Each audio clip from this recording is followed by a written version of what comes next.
Hello, other Jacob Spinney. My name is Aaron, and I need to respond to what you say in this response to the valedictorian speaks out against schooling.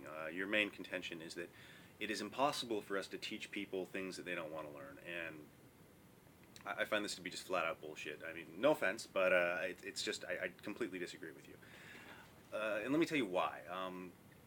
Well, I think it's easy to say, you can't teach someone calculus who doesn't want to learn calculus, right? Because calculus requires that you sit down and you do an hour or two of homework every single night to really adequately learn it, right? So if someone refuses to learn calculus, or they're just not interested and maybe they're half-assedly doing it, they're not going to learn calculus.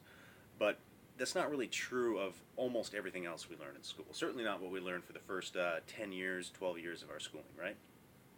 It's not true of learning how to read. It's not true of learning how to write. It's not true of basic math. It's certainly not true of anything that you're going to learn in grammar school.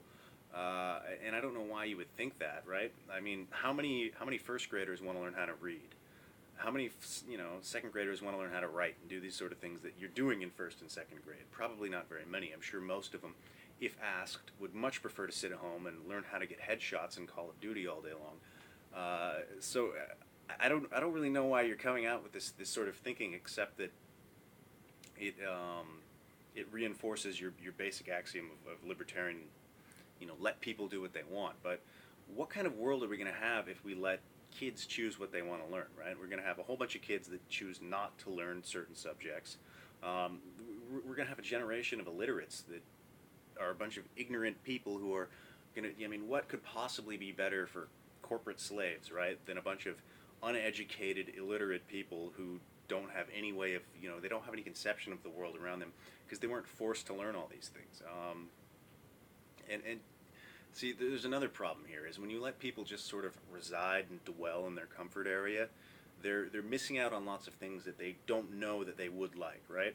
Some of my favorite novels are books that when just first told about them by my English teacher at the time, I was like, oh my God, I don't want to read that book at all. And had I had the choice, I would not have read the book. But I did read the book, and it turns out to be, a novel that I recommend to everybody to read because I enjoyed it so much.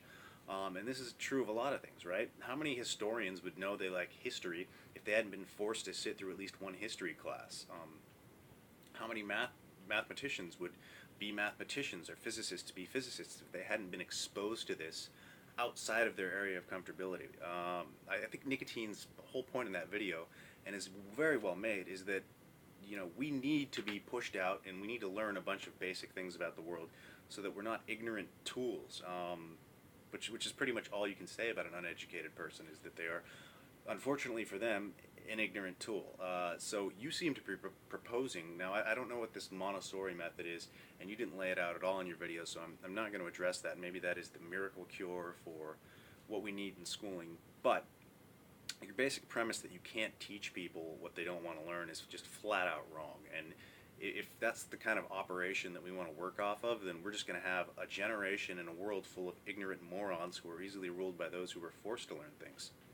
Thanks.